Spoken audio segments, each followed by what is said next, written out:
You have to read thus too. Yeah. Shall I read? Yes, you can.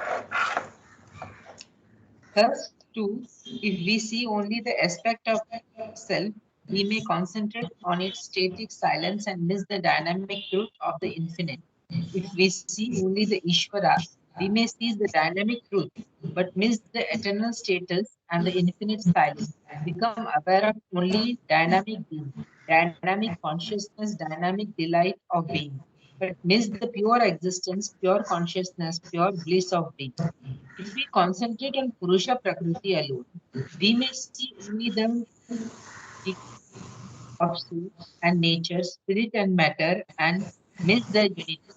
In considering the action of the infinite, we have to avoid the error of the disciple who thought of himself as a Brahman, refused to obey the warning of the elephant driver to budge from the narrow path, and was taken up by the elephant's trunk and removed out of the way. You are no doubt a Brahman, said the master of the bewildered disciple. But why did you not obey the driver Brahman and get out of the path of the elephant Brahman? We must not commit the mistake of emphasizing one side of the truth and concluding from it or acting on it without considering sides and aspects of infinite. The realization I am that is true, but we cannot safely proceed on it unless we realize also that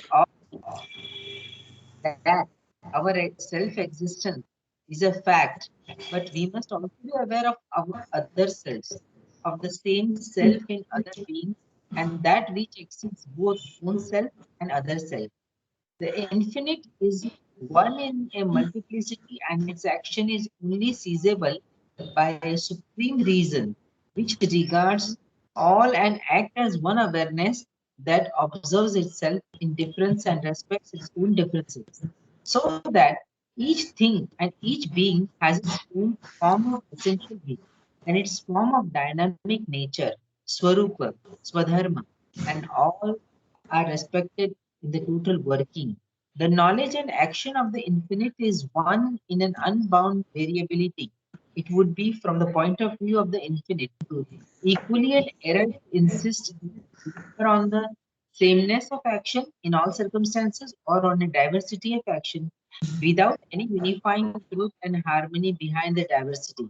In our own principle of conduct, if we sought to act in this greater truth, it would be equally an error to insist on ourself alone or to insist on other selves alone.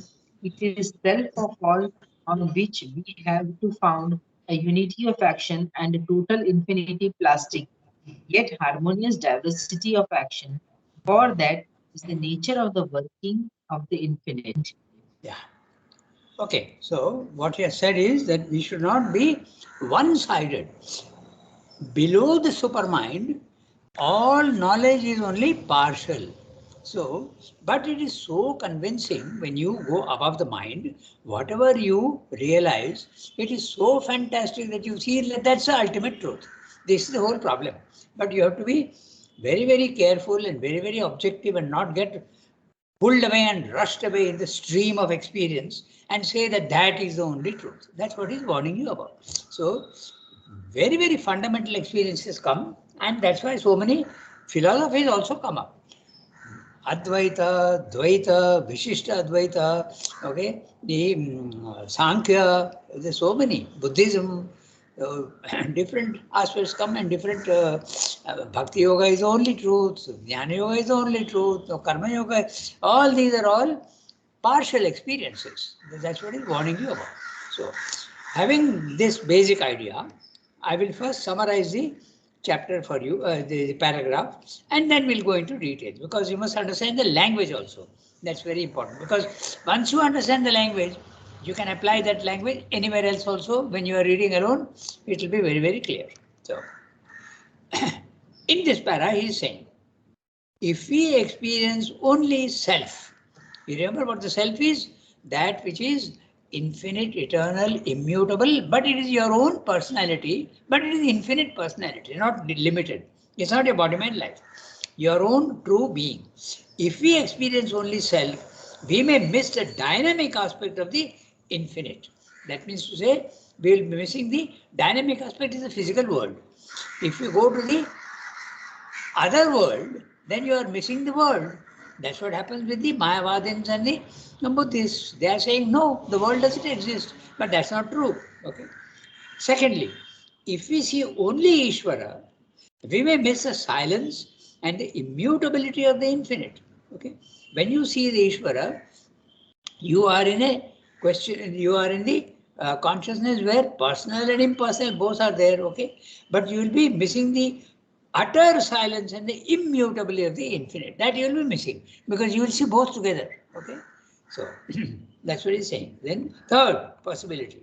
If we focus only on the Purusha Prakriti experience, we shall see the independence and separation of the two. Okay, but you won't see their unity. But we may miss the unity of spirit and matter. It depends at which level you are. At each level, you will have one experience and one aspect of the truth. Even in the physical world, it is like that.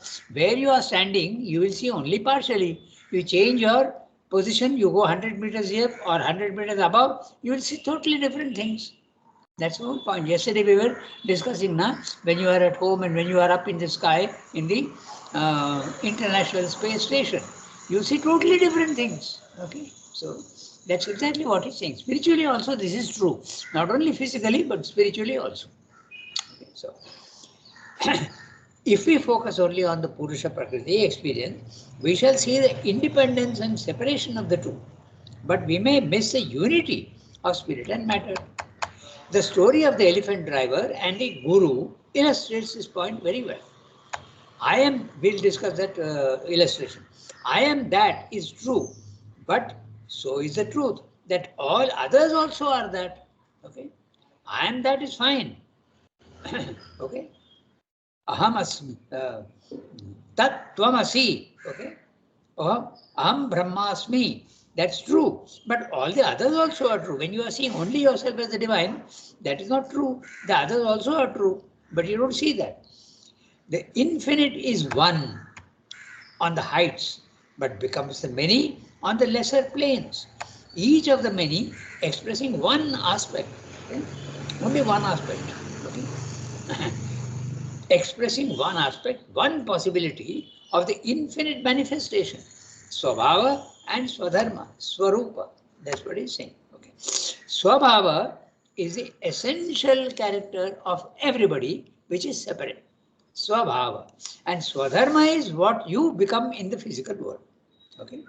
So then insistence on the same action for all is an error, but equally insistence only on the others, excluding oneself, also is an error. That's why we must be very, very careful that whatever I am thinking, whatever is my opinion, okay, it's only partial. So we should give full leeway. We have to allow the others also and try to see what the others are saying. Even at our level, it is valid. Otherwise, you'll be narrow-minded. Okay. You may have a very firm idea, which is valid, okay, in circumstances. But you must also concede that the others also have a point. That point may be very small amount of truth, but even then it is valid. Okay. So then he is saying here, okay, he gave the example of that story of the elephant driver and the guru. I am that also, that is also strong. Insistence on same action for all is an error, but equally insistence only on the others. Okay, I am nothing. I am only ego. I am nothing. I have disappeared. That also is false because individuality is true. There is a truth to individuality. Okay. So, good morning, Sunki. You came late today, so I have started the recording. Good morning, Rangada. Sorry. No problem at all. You won't miss anything. Rangada, Yeah. Tell me. I have a question. Yes. Could you elaborate a little more on Swabhava and Swadharma? Yeah, that's a very, very contentious thing. Yeah, that's okay. Let me try. Okay. Swabhava is the essential character of every individual, and that Swabhava is different. In other words, It is the blueprint of what you are to become in the physical world. But it's in essence. Geeta, good morning. So, Sanadi, Swabhava Yes, and Rangana. yeah, Swabhava. Good morning. Good morning. Yeah. The Swabhava is the essential character of every individual, not at the lower level, but at the origin. In the supermind, the possibility of every individual is there. Okay, all the individuals are in seed form.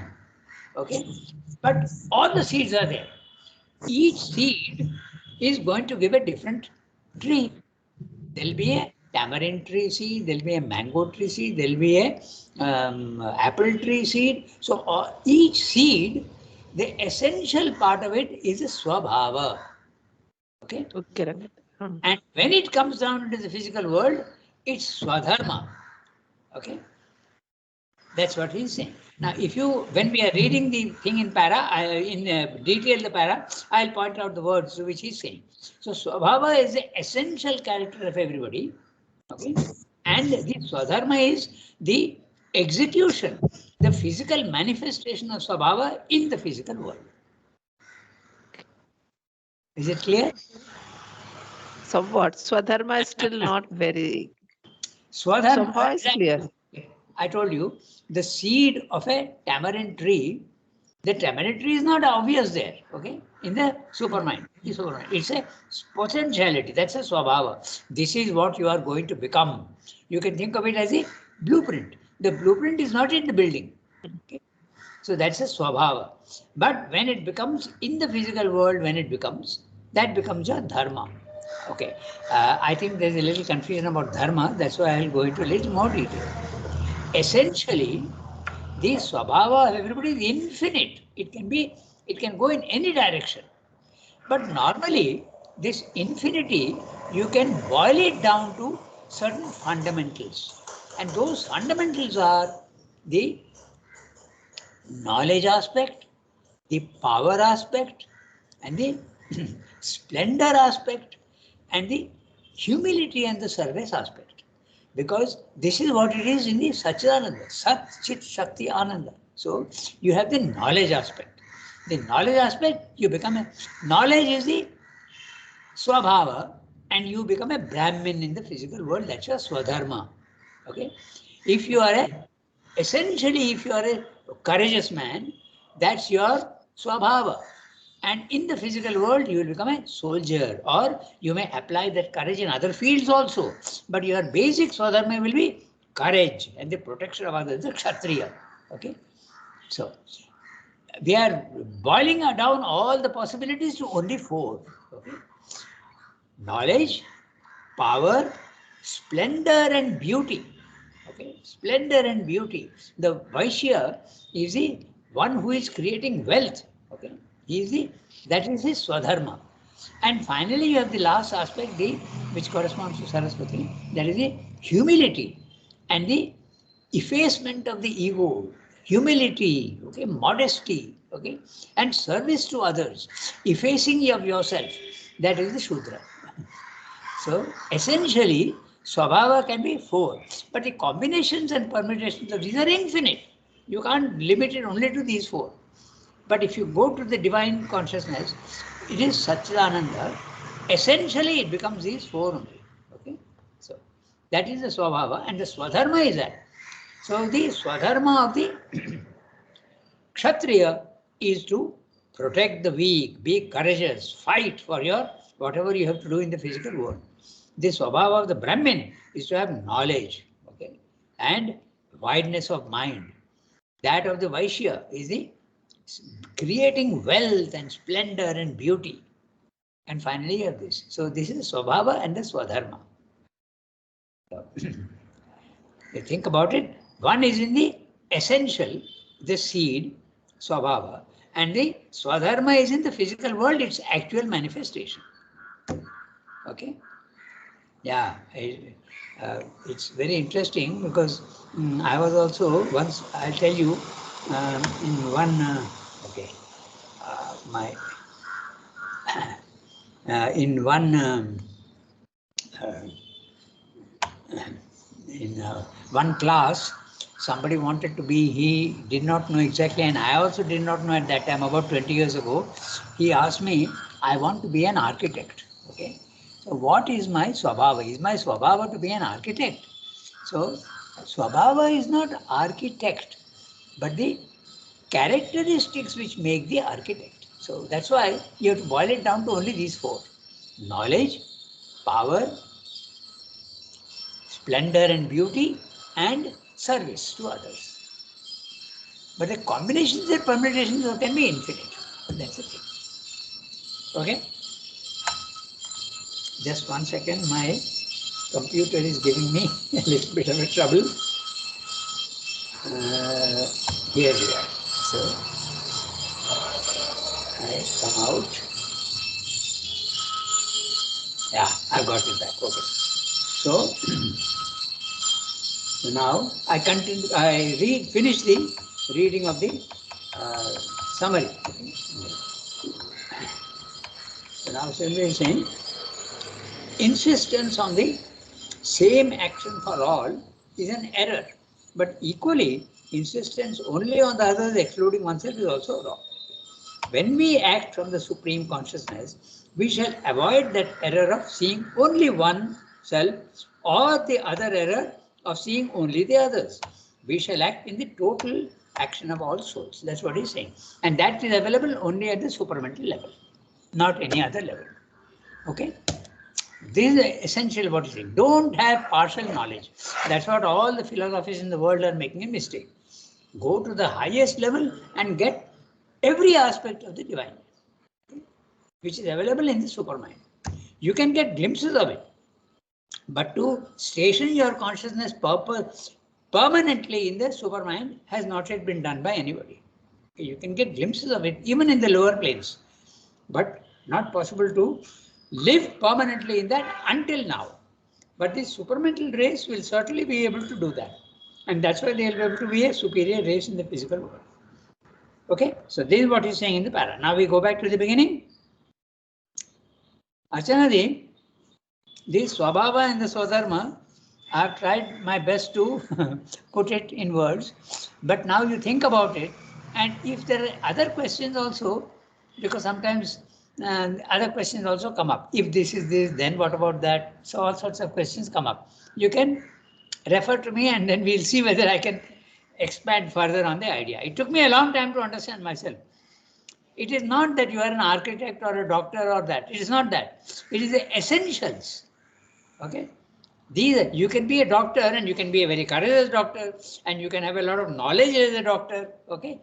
And you can also be very humble as a doctor. So, Rangada, yeah. Rangada, in the Gita, in Swadharma and Swabhava chapter, Sri Aurobindo says is Swadharma is the turn of the soul. You know, The turn of the soul in the physical world. Yeah, in the physical. And yeah, okay, not in the higher levels. Pardon? Yeah, and Swabhava is the combination of the gunas, as per the Gita. Because it is essential. That's why. Yeah. Because it is essential. Yeah. In the gunas is the combination of all the gunas. Okay. Yeah. You have to understand it that. So the three gunas of Sattva, Rajas, Tamas, their combination in the Gita is said to be Swabhava. And what I had an insight is the mother's 12 qualities of Auroville. I think that is the Swabhava. I will have to check Gita again to see what you are saying. But essentially, this is what I have understood. And Sri Aurobindo is saying that. Okay, I'll tell you. Okay, I'll go to that on page 347. Okay, go to the 1, 2, 3, 4, 5, 6, 7th line from the top. Okay, 1, 2, 3, 4, 5, 6. 1, 2, 3, 4, 5, 6. 7th line from the top. Okay, so that each thing and each being has its form of essential being and its form of dynamic nature. Okay, very clear. Essential being is a seed. It is essence, not the characteristics. Okay, and that's the highest level. So that's a Swarupa. and form of dynamic nature is in the physical world. That becomes a Swadharma. Concentrate on the essential being and form of dynamic nature. Okay. So this is in here. It is very clear what he's saying, but I will have to see what the Gita is saying. I will have a look at it. What is the chapter, Gita? Okay, I'll check Swabhava and Swadharma. Yes. Swabhava and Swadharma in the Gita. Okay, I'll see that how they are putting it. Okay, because Sanskrit and English, you have to relate between the two. But here it is very, very clear. So they're saying essence. Yeah. No, Tell you me. continue. I will tell it. No, the words are very clear. Essence is never the outer things. Essence is the Purusha, and the dynamic aspect is the Prakriti. So you can say essential being Swarupa, Swarupa and Swarupa, and that is the Swabhava and Swarupa. He's using the words interchangeably. Swarupa and Swabhava is the essential being. Okay, you can think of it as a Purusha. Swadharma is what it becomes in the physical world. There is a connection between the two. Okay, so that's it. Very clear here. Essential being and dynamic nature. Dynamism is always below in the physical world. The manifestation of your Swabhava. Okay, I'll check the Gita and see what the words used are there. Okay. And, yes, tell me. In a very simplest form, according to what I am still learning in the Srimad Rajchandra Center, that Swadharma is like I would say if the chili is not spicy, then it is not in its dharma, Swadharma. It is That's basic. So Swadharma is what you are. If you are a soul and if you are not in your dharma, you are out of your dharma. That's right. That's right. A soldier should be in the dharma of courage. Okay. Okay. Yeah. A Brahmin should be in the swadharma of knowledge. That's right. Because in the Gita is very clear. If you have to live in your own swadharma, it is better to live in your own swadharma than to live in another. To live in another swadharma is absolutely wrong. That's what the Gita says. Okay. Because it won't be successful. You have to execute what the divine has told you to do. Okay. That is exactly what is meant. So what you're saying, a chili should be hot, and if it is not hot, it is not doing its swadharma. Quite right. That's what I'm saying. That is the most simplest version I can say.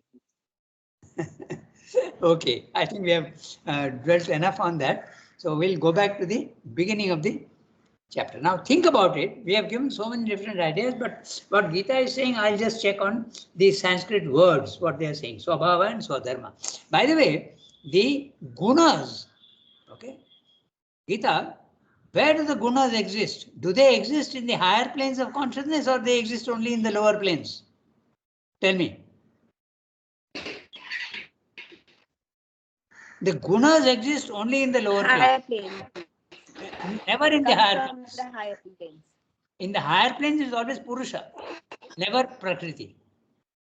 Prakriti gets absorbed into Purusha at the higher levels. Okay. So gunas will definitely apply to Swadharma, but not to the Swabhava. So if the Gita is saying that, I'll have to see exactly what the turn of phrase is. Okay, so all right. Enough discussion on that. We go back to the beginning of the para. Okay. Thus too. Yes, Ranga. Yes, tell me. Tell me. No, when you said that in seed form, so there will be an individuality which will also exist in supramental, a certain turn of the being, That individuality is the Swabhava, correct. But it's in Yes. seed form. That individuality is in seed form. Correct. So Yeah. that is what is meant by the gunas in the lower nature, but that true individuality, because gunas pertain to the ego, but That's that the psychic turn of each soul at the highest level is the swabhava. You could say that, yeah. You can say that, yeah. Mm. The Swabhava, the psychic at the highest level is a Swabhava. And the insight I had once is the 12 qualities that the mother has said of Auroville. So the various combinations. So she has that is the or that those are the gunas of the psychic, you know. So of the higher nature, and those are the combination of that is what will be your swabhava. The 12 qualities, how they combine in every being, that will be the swabhava. Okay, I'll have a look at the what you're saying about the yeah. So what Mother has said about the 12 qualities of in the 12 petals also of a symbol, those are the you could say that they are the swadharmas. Yeah, the quality of sincerity, quality of courage, the quality of straightforwardness, honesty. Okay, I then think they are the 12 attributes of the Divine Mother. Because yes, right in the center are the 4 powers with Aditi, and the outer 12 petals are the 12 attributes of the Divine Mother. yeah, That 12. has nothing to do with the qualities of Auroville. No, no, no. No, that's No, okay. no. Qualities. We are also highest in our highest is mother. No. So in our highest, we have to have the divinity. So not just of the divine mother, but also what each of us should embody. Yeah, And that is true. But in Mother's symbol, the outer 12 petals are the attributes of the Divine Mother. No. What Gita means is that in the Matrimandir gardens, they are trying to make 12 gardens which correspond to these. Okay, that's what she means. Yeah. What Yasmin is But saying that is is correct. Okay. garden of bliss, existence, peace. I'm not sure. I have to check that again once more. Yes, I know it because I've worked in the gardens. Then you have the garden of light. Then you have the garden of the unexpected, Yeah. which is supposed to be that for the children where they see unexpected things and they are going to create a natural rainbow. Yeah. So I think we go back to our reading. Yeah. Yeah. I think probably what you're saying, Yasmin, is that the idea of in Auroville, the gardens may not correspond exactly to the qualities in mother's symbol. I think that's what you're saying. Okay. so But I'm Rangada, not sure. I think if we go, Rangada, if we go to the words, and dharma is where one is stationed. Swadharma is where one is stationed. And swabhava is how one expresses where one is stationed. So it kind of intuitively feels the other way around. Like swadharma is, as you said, whatever you are, you can have a knowledge approach as a doctor, or you can have a courageous approach where you're finding new things, and or you can have a very transactional approach. So swadharma is where is one stationed, what is one's turn of the temperament, and swabhava is how one expresses it. No. No. Swabhava is the potential of how you have to express it in the physical world. There is no expression in the Swabhava. It is only the essence. There is no manifestation and no expression in the Swabhava. It gets expressed only in the lower world, in the dynamism. So to say that Swabhava is the expression, I don't think is very accurate. Okay. It's not an expression. That which is a thought in your mind is essential. But when you express it, it becomes dynamic, it comes out. So Swabhava is never expression or manifestation. It is the potential.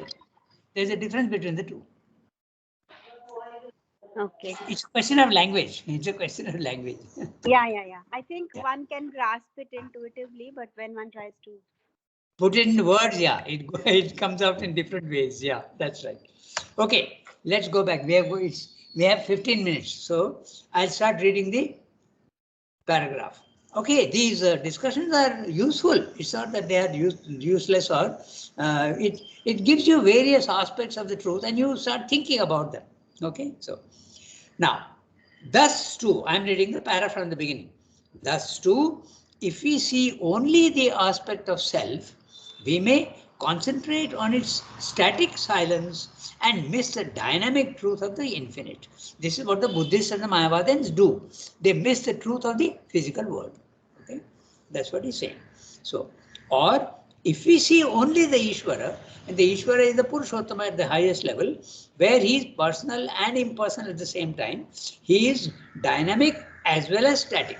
Okay, we may seize the dynamic truth, but miss the eternal status and the infinite silence, become aware only of dynamic being, dynamic consciousness, dynamic delight of being. You may miss the absolute pure existence, the one that is absolutely static. That aspect you may miss. That's what he's saying. But miss the pure existence, pure consciousness, pure bliss of being. This aspect without the dynamism. You may miss that.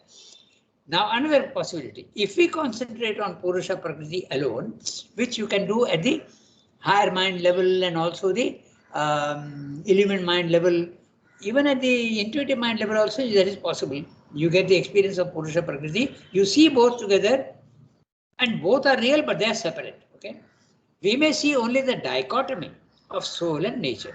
Soul and nature, other words for Purusha Prakriti. Okay, spirit and matter. So it is giving you three choices, all same meaning. Purusha, soul, and spirit. Same. Prakriti, nature, and matter also similar. Okay, so he is giving you a difference. So you see the dichotomy, then you end up with the Sankhya philosophy. Okay, they are never together, they are never one, but they are always together, interacting with each other. Okay, you may miss their unity. In considering the action of the infinite, we have to avoid the error of the disciple who thought of himself as the Brahman, refused to obey the warning of the elephant driver to budge from the narrow path, and was taken up by the elephant's trunk and removed out of the way. You are no doubt the Brahman, said the master to his bewildered disciple. But why did you not obey the driver Brahman and get out of the way of the elephant Brahman? Okay. So this story is given by Ramakrishna to say that you have to understand both. If you give knowledge to somebody who is not willing, okay, Tvam Brahmasmi, you are the Brahman. If you are given that knowledge, you will see that you are the Brahman, but not the elephant. So that is the mistake you make. Okay. So he thought the driver warned him and said, the elephant is in must. You are in danger. Get out of the way. Otherwise, he'll do harm to you. But he didn't listen because he thinks, I am Brahman. How can anyone do harm to me? So then the Brahman is also the Mahut. He is also the elephant. He is also the individual. So that's what we have to see, all the aspects. That's what Shraddha is saying. We must not commit the mistake of emphasizing one side of the truth and concluding from it and acting upon it to the exclusion of all other sides. Okay. Now this is the important thing, and we can extend this truth even in the physical world. Then we must never think that what I am thinking and my opinion is the only truth. We must give a little concession to the others also. We must be humble enough and modest enough to think that the other person also may have a truth to it. Not necessarily in the circumstances, in particular circumstances. You may be right in the particular circumstances, but the other also has an element of truth in it. That's what he's pointing out. We must not commit the mistake of emphasizing one side of the truth, and concluding from it and acting upon it to the exclusion of all other sides and aspects of the infinite. The realization, I am that, Aham Brahmasmi, is true, but we cannot safely proceed on it unless we realize also that all is that. Okay. Sarvam, okay, what's that? Sarvam, the words are not coming. Everything is Brahman, okay? Sarvam Brahman, everything is Brahman, okay? Which Shankara also insisted on. Everything is Brahman, okay? That our self-existence is a fact, but we must also be aware of all other selves, of the same self in other beings, and of that which exceeds both own self and other self. So own self is the individual, other self is the cosmos, and there is a third which is transcendent of both. So the divine can express himself transcendentally, cosmically, as well as individually. Okay. That's what Srimati is pointing out, and all must be there. You must understand. The infinite is one in a multiplicity, and its action is only seizable by supreme reason, not the mental reason, but supreme reason, reason with an R cap, okay, which regards all and acts as one awareness that observes itself in difference and respects its own differences, so that each thing and each being has its form of essential being and its form of dynamic nature, Swarupa and Swabhava. Swarupa is also, you can say also Swabhava, and the other one is the Swadharma. Note, pay attention to the words essential being and dynamic nature. Dynamic nature is always in the physical world, okay? Movement. And above is the immutable. Okay? So Swarupa is the essence. It's not an expression. The expression comes only below. So Dharma. And all are respected in the total working. The knowledge and action of the infinite is one in unbound variability. The knowledge and action of the one is in unbound variability. This truth is seen by many, many people, and I love to quote that from William Blake, okay? Those 4 lines which are so famous, and you see the finite in the infinite, okay? To see the world in a grain of sand and heaven in a wild flower, hold infinity in the palm of your hand and eternity in an hour. So these are the 4 lines of Swabha, and that's exactly what he's expressing here. The infinite and the finite are intimately connected together. Okay? In the infinite, there is a finite, in essence. And in the finite, the infinite is hiding. In every stone, the divine is there. Okay? So that's exactly what he's pointing out. So, the knowledge and action of the infinite is one in an unbound variability. Note that. The one is there in the many. Okay? It would be, from the point of view of the infinite truth, equally an error to insist either on a sameness of action in all circumstances or on a diversity of action without any unifying truth and harmony behind the diversity. The divine is not only one. We may make this mistake quite, okay? If 2 people are divine, their nature will be the same. No, they won't be the same. Just see what happened to Sri Aurobindo and Mother. Mother is into painting and music, and Sri Aurobindo, no music. He didn't even make an attempt to go to music. Okay, he went into literature and poetry. So that is the Swadharma. Okay, the Swadharma of Sri Aurobindo was poetry and literature. The Swadharma of Mother was the beauty aspect, painting and music. But both are divine. That's exactly what we have to understand. And the usual image given is by Sri Aurobindo, he says orchestral whole.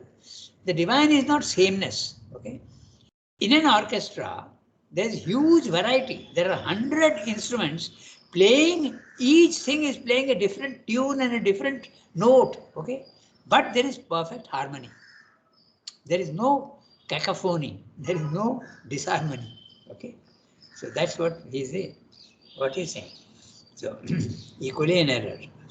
In our own principle of conduct, if we sought to act in the greater truth, it would be equally an error to insist on our self alone or to insist on other selves alone. Okay.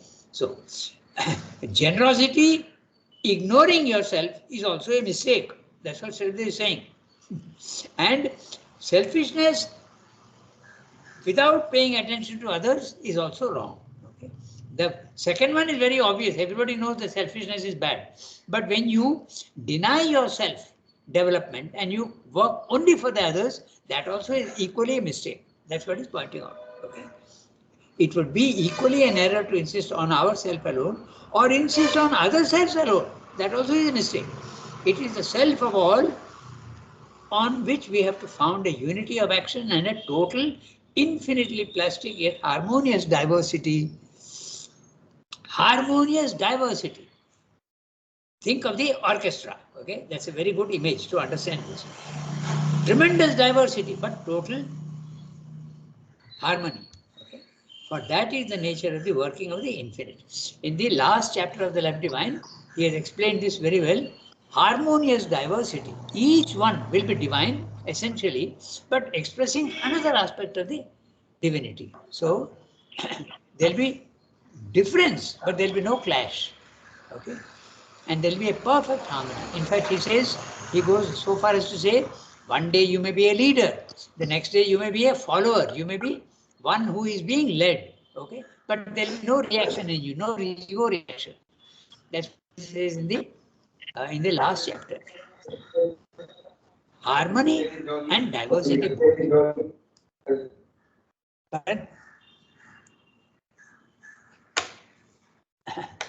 Okay, so I think we've come to the end. We are only 3 minutes. Rangan, I have a question. Let us take where we have different flowers, right? We were the other day talking about flowers. So can you tell me, like for instance of a sunflower, what is its Swadharma and what is its Swabhava? Okay.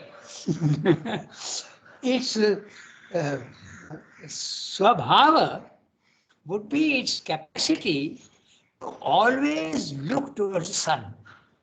The sunflower, you know that, no? The sunflower always turns towards the sun. I always ask children if that is true, and they say, yes, in the physical world it is true. The sunflower is always pointing to the sun. In the beginning, it is pointing to the east, and slowly midday it goes upwards, and in the west, when the sun is setting, it always looks to the sun. That would be its Swabhava, okay? I mean, I don't know if you can apply this principle to every even flower, but essentially, we can say that. Its Swadharma would be to exhibit this possibility in the physical world. So when it is actually executing this possibility of turning always towards the sun, that would be its Swadharma. Very interesting, because I had a completely opposite understanding of it. I had thought that the seed form is the Swadharma and the expression is the Swabhava. I was thinking that way. No, expression can never be Swabhava. That is sure. When you use the word expression, you have to equate it with manifestation. It's a question of language, okay? But to use the word expression for Swabhava, I think would be wrong. Its expression is always a Swadharma. What is meant by expression? That which is latent comes out fully and is visible to everybody else. Okay, that's the expression. When a poet has an idea in his mind, it is the seed. It is not visible to everybody else. It's not yet the expression. When it gets put down onto paper or in sound, then it is expression. So you have to be very careful with the word expression. Yeah. Because you're right, because dharma is way of being, way of expression is dharma. Yes. How you are. Yeah. So, Geeta, your image of the sunflower is very interesting. So I would say that the sunflower's Swabhava is to always turn to the sun. But in the physical world, it has to execute that in movement. Okay, that would be its Swadharma. It does not matter if its petals are yellow or green or blue, because that would be the Prakriti. That is different. Okay, it's not the Swadharma. It would be its Prakriti. Prakriti is the outer nature. Okay, don't get mixed up with Prakriti and Swadharma.